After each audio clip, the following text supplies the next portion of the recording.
நீதிமொழிகளில் சொல்லப்பட்ட ஒரு வசனத்திற்கான ஒரு விளக்கம். ஏன் இந்த வசனத்துக்கான விளக்கத்தை இன்னைக்கு பார்க்க வேண்டியது இருக்குதுன்னு கேட்டிங்கன்னா, புத்தாண்டப்ப நான் பார்த்தேன். ஒரு வாட்ஸ்அப் குரூப்பில் பார்த்தீங்கன்னா, அது 1ஆம் தேதி அன்னைக்குன்னு ஒரு வசனம் வருது. அது என்ன வசனம்னு கேட்டிங்கன்னா, நீதிமொழியின் புத்தகம் 27ஆம் அதிகாரம் 14ஆவது வசனம்.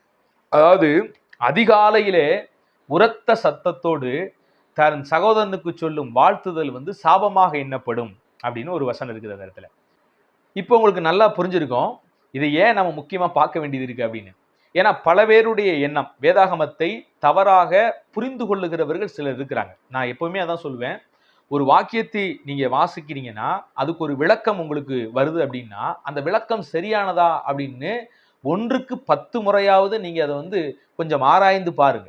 ஏன்னா தவறான விளக்கத்துக்குள்ள போய் ஏகப்பட்ட தவறுகள் இன்னைக்கு கிறிஸ்டியானிட்டிக்குள்ள நடந்துட்டு வருது. ஒரு பரிசுத்தமான வேதம், எந்த இந்த பரிசுத்த வேதத்துல முரண்பாடே இல்லை. ஆனா மனிதர்களுடைய புரிதல்ல குறைபாடு இருக்கிறபடினால நிறைய பிரிவுகள் என்ன செய்யுது, உருவாகுது. ஏன்னா மனிதனுடைய அறிவு குறைவானது, மனிதனுடைய புரிதல்ல நிறைய மிஸ்டேக்ஸ் இருக்கிறனால பாத்தீங்கன்னா பைபிளை வச்சு ஏகப்பட்ட பிரிவுகளும் உடைவுகளும் பிரச்சனைகளும் பைபிளை தப்பாக சிலர் பேசக்கூடிய விஷயங்களாகவும் போகிறதுக்கு காரணம் என்னன்னா இந்த தவறான புரிதல் தான். அதனால தயவு செய்து இந்த விஷயத்துல எச்சரிக்கையா இருக்கணும். புத்தாண்டப்ப இந்த வாசகத்தை வாட்ஸ்அப்ல ஒருவர் போடுறாரு. என்னன்னு கேட்டீங்கன்னா, அதிகாலையில் எந்திரிச்சு உரத்த சத்தத்தோடு தன் அயலானுக்கு சொல்லும் வாழ்த்துதல் சாபமாக எண்ணப்படும். அப்போ காலையில, ஏன்னா நம்ம எல்லாருமே புத்தாண்டுக்கு என்ன செய்வோம்னா காலையில 12 மணிக்கு என்ன செய்வாங்க, அந்த விடியற் காலையில 4 மணி 5 மணிக்கெல்லாம் வாழ்த்துதல் தெரிவிக்கிற வழக்கம் நம்ம இடத்துல இருக்குது. அதே போல பிறந்த நாள் கொண்டாடுவது, பிறந்த நாள் கொண்டாடுவது பார்த்தீங்கன்னா எல்லாரும் அந்த 12 மணிக்கு தானே ஆரம்பிக்குது. இரவு 12 மணிக்கு தான் அந்த பிறந்த நாள் கொண்டாடுகிற நபருடைய பர்த்டே ஆரம்பிக்கிறதுனால பெரும்பான்மையா அநேகர் என்ன செய்வாங்கன்னா அந்த 1 மணிக்கு எந்திரிச்சு அந்த பிறந்தநாள் காணும் மக்களுக்கு என்ன செய்வாங்கன்னா வாழ்த்துதல் தெரிவிப்பாங்க, எல்லாம் செய்வாங்க. பிறந்தநாள் கொண்டாடலாமா கொண்டாட வேணாமா இதெல்லாம் ஒரு தனி டாபிக். இந்த வசனத்துக்கான விளக்கத்தை நாம் சரியாக என்ன செய்யணும், புரிந்து கொள்ளணும். அது ரொம்ப முக்கியமான ஒன்று. நல்லா கவனிங்க. இந்த வார்த்தையில நீங்க கோடிட்டு கொள்ள வேண்டிய ஒரு முக்கியமான வார்த்தை எந்த ஒரு வசனம் பார்த்தீங்கன்னா, ஒரு சொல்லை தவறாக புரிந்து கொள்வதன் விளைவாகத்தான் நிறைய பேருக்கு பார்த்தீங்கன்னா தவறான புரிதல்களே வருகிறது. வசனங்களை நாம் சரியாக நோட் பண்ணி படிச்சோம்னா நிறைய வசனங்கள்ல எந்த முரண்பாடும் எந்த பிரச்சனையும் இருக்காது. தவறாக புரிந்து கொள்ள வாய்ப்பே அங்கு இருக்காது. இந்த இடத்துல நீங்க கோடு போட்டு கொள்ள வேண்டிய அந்த ஒரு சொல் என்னன்னா எண்ணப்படும். இங்க அது சாபமாயிரும், அது சாபம் அப்படின்னு பேசல, அப்படி எண்ணப்படும் அப்படிங்கிற ஒரு வார்த்தை இருக்குது. அப்ப இந்த வார்த்தை தான் நீங்க இந்த வசனத்தை புரிந்து கொள்வதற்கு முக்கியமான திறவுகோல். புரிஞ்சுக்குங்க. யாருமே நீங்க விரும்புகிற ஒரு மனிதர்களுக்கு அல்லது புத்தாண்டில போய் இருட்டோட அதிகாலையில எப்ப நீங்க வாழ்த்துதல் சொன்னாலும் அது அவங்களுக்கு சாபமாக இராது. அப்ப இந்த வசனம் அமைந்திருக்கிற அந்த சொற்சொல் அமைவு, அந்த நோக்கம், இதையெல்லாம் பார்க்கும்போது தான், அந்த இலக்கண நடையை நாம் உணர்ந்து படிக்கும்போது தான் இதனுடைய விளக்கத்தை புரிந்து கொள்ள முடியும். இந்த இடத்திலே இருக்கிற சாபம், அந்த சாபமாக எண்ணப்படுங்கிற வார்த்தை இருக்கு பாத்தீங்களா, அந்த சாபம்ங்கிறதுக்கு இலக்கண நடையில எப்படி இருக்குன்னு பாருங்க. கிரேக்கத்துல இது கெலோலியா அப்படிங்கிற ஒரு வார்த்தை.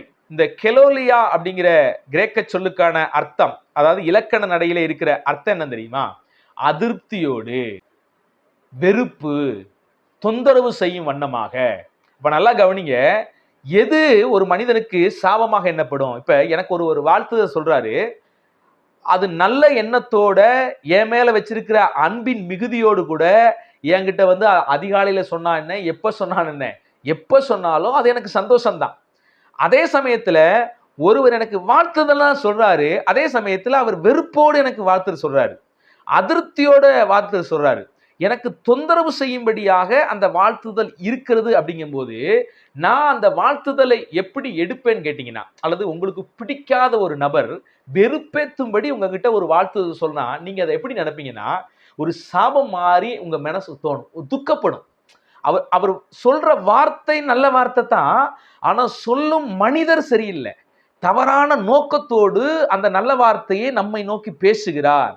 அவருக்குள் அதிருப்தி இருக்கிறது, வெறுப்பு இருக்குது, என்ன தொந்தரவு பண்ணணுங்கிற எண்ணத்தோடு அவரை நல்ல வார்த்தையை உபயோகிக்கும் போது நான் அதை என்ன பண்ணுவேன், அதை வெறுப்பா தான் நினைப்பேன், அது சாபமா தான் நினைப்பேங்கிறதா இந்த வசனம் சொல்லுது. அப்ப இந்த இடத்துல வசனம், நீதிமொழிகள் நமக்கு கற்றுக் கொடுக்கிற ஒன்று என்னன்னு கேட்டீங்கன்னா, தயவு செய்து நல்ல வார்த்தைகளை கூட தப்பான எண்ணத்தோடு என்ன செய்யக்கூடாது, பயன்படுத்தக்கூடாது என்பதுதான் இந்த வசனத்தினுடைய விளக்கம். இதுக்கு நீங்க அழகா நீங்க புரிஞ்சுக்கணும்னு கேட்டீங்கன்னா, அப்போஸ்தலர் நடவடிக்கையில ஒரு சம்பவம் நடக்கும். அங்க அப்போஸ்தலர் 16ஆம் அதிகாரத்துல நீங்க வாசிச்சு பார்த்தீங்கன்னா, ஒரு அசுத்த ஆவி பிடிச்ச ஒரு பெண் தொடர்ந்து பவுலை பின்பற்றி பவுலுக்கு பின்னால வந்து இவர்கள் உன்னதமான தேவனுடைய ஊழியக்காரர் என்று ஓயாம நாள் கணக்கா பின்னால சொல்லிக்கிட்டே வருது. நல்லா கவனிங்க. அந்த அசுத்த ஆவி சொல்ற வார்த்தை உண்மையான வார்த்தைகள். உண்மையாகவே பவுல் உண்மையான தேவனுடைய ஊழியக்காரர் தான். அந்த அசுத்தாவி என்ன சொல்லுது பவுலை பார்த்து, இவர்கள் உண்மையான தேவனுடைய ஊழியக்காரர்கள் அப்படின்னு தான் சொல்லுது. ஆனா இது வெறுப்பேத்தும்படி தொடர்ந்து பின்னாக வந்து இது கத்திக்கிட்டே இருக்குது. அப்ப பவுலடிகள் சந்தோஷப்பட்டுட்டு சிரிச்சுட்டே போல, அவரு கடுப்பாயிருச்சு. கடுப்பா என்ன செய்யறாரு, அந்த அசுத்தாவியை விரட்டி அடிக்கிறார். கர்த்தருடைய நாமத்தினாலே அந்த ஆவியை விரட்டி அடிக்கிற சம்பவத்தை பார்க்கிறோம். அப்ப இதுதான் அங்க நடக்கிறது. நீங்க நீதிமொழிகள்ல பார்க்கிற விஷயம் என்னன்னா, தொந்தரவு பண்ணும்படியாக வெறுப்பை உமிழும்படியான நல்ல வார்த்தைகளை சொல்லி என்ன செய்யுது, நிறைய நம்ம மக்களே பார்ப்போம். வாயில நல்ல வார்த்தை வரும், ஆனா இருதயத்தினுடைய எண்ணங்கள் பார்த்தீங்கன்னா படு கேவலமா மட்டமா இருக்கும். இது இயேசு கிறிஸ்துவே பல இடங்களிலே கடிந்து கொண்ட சம்பவத்தை நீங்க பார்க்க முடியும். மத்தேயு 6ஆம் அதிகாரத்திலாம் பார்த்தீங்கன்னா, நிறைய பேர் உபவாசம் இருக்கிறத ஆண்டவர் விமர்சனம் பண்றாரு. காணிக்கை கொடுக்கிற விஷயத்தை விமர்சனம் பண்றாரு. ஏன் உபவாசம் பண்றத விமர்சனம் பண்றாரு? உபவாசம் பண்ணுவது நல்லது தானே. ஆனா அன்னைக்கு இருந்த பரிசேயர்கள் பரிசேயரின் உபதேசத்தினால் பீடிக்கப்பட்ட மக்கள் என்ன செய்யறாங்கன்னா, பார்வைக்காக உபவாசம் பண்றது. மனுஷர் பார்க்கணும், நான் ரொம்ப உபவாசம் போட்டு ரொம்ப தாழ்மையா இருக்கிற மனுஷன் அப்படின்னு இந்த பெருமைக்காக. பரிசேயன் அப்படித்தானே போய் தேவனுடைய சன்னிதானத்திலேயே நான் வாரத்துல 2 முறை உபவாசம் பண்றேன், அதை தசமபாகம் கொடுக்கிறேன் அப்படி பீத்திக்கிட்டு இருக்கும்போது, உண்மையிலேயே அங்க நீதிமானாக அவன் மாற்றப்படவில்லை. தன் பாவத்தை ஒத்துக்கொண்ட அந்த வரி வசூலிக்கிறவன் ஆயக்காரன் தான் என்ன செய்யறான், உண்மையிலேயே தன் பாவி என்று ஒத்துக்கொண்ட அந்த மனிதன் தான் நீதிமானாக்கப்பட்டு போனான்னு ஆண்டவர் போதிப்பார். அப்ப நல்லா கவனிங்க, பேசுகிற விஷயங்கள் நல்ல விஷயம் தான், செய்யற விஷயங்கள் நல்ல விஷயங்கள் தான். ஆனா நோக்கம் சரியில்லாத போது அதை ஆண்டவர் அங்கீகரிப்பது இல்லை. அந்த இடத்துல மாய்மாலமாக மனுஷர் பார்த்து தன்னை மெச்ச வேண்டும், தன்னை பெருமிதமாக பேச வேண்டும் என்கிற எண்ணத்தோடு உபவாசம் போடுகிற நபர்களை இயேசு கடிந்து கொண்டு பேசுகிறார்.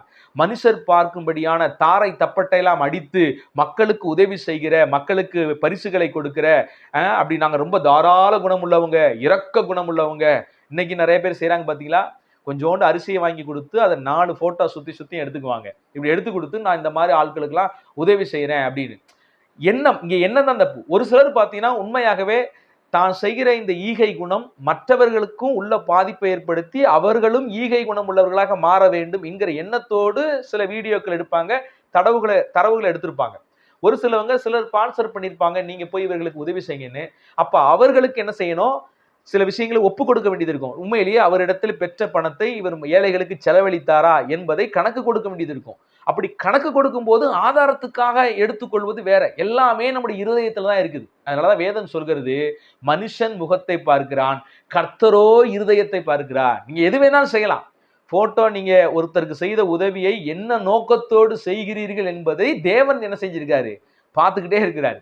அது போல இயேசுவும் அந்த இடத்துல தார தப்பட்டை அடிச்சு பெருமைக்காக உதவி செய்கிற நபர்களை பார்த்து கடிந்து கொள்கிற விஷயத்தை நம்ம பார்க்கிறோம். யோபுவை குறிச்சும் கூட கர்த்தருடைய பட்சத்துல நாங்கள் இருந்து பேசுகிறோம் என்று 4 நண்பர்களும் என்ன செய்யறாங்கன்னா யோபு கிட்ட பேசுறாங்க. ஆனா அவங்க பேசுற வார்த்தையெல்லாம் வார்த்தை சரிதான், ஆனா யோபுவை புண்படுத்தும்படியாகவே அவங்க பேசிக்கிட்டே இருக்கிறாங்க. அதனாலதான் ஆண்டவர் வந்து யோபு கிட்ட பேசும்போது, யோபு நிதானமா பேசுனா, யோபுவினுடைய நண்பர்களும் நிதானமாய் பேசல, அவங்களுக்காக பலி செலுத்தணும்னு சொல்றாரு. யோபுவும் தன்னுடைய நண்பர்களுக்காக ஜெபிக்கிறார். ஜெபிக்கும் போது ஆண்டவர் என்ன செய்யறாரு, சரி பாவம்னா அந்த நண்பர்களை விட்டுட்டு போற விஷயத்தை பார்க்க முடியும். அப்ப நல்லா கவனிங்க, நல்ல வார்த்தைகளை கூட, நல்ல செயல்களை கூட, தவறான எண்ணத்தோடு கூட, வெறுப்போடு கூட, பகையோடு கூட நீங்கள் அவர்களை அலட்டும்படியாக செய்வீர்களானால் அது நிச்சயமாக அங்கீகரிக்கப்படாது, அது சாபமாக எண்ணப்படும். அல்லது கர்த்தர் அதை சரியாக நினைச்சு உங்களை மெச்சிக்கொள்ள மாட்டார், அதற்கு எதிராகத்தான் உங்களிடத்திலே செயல்படுவார் என்பதை மறந்து விடாதீர்கள்.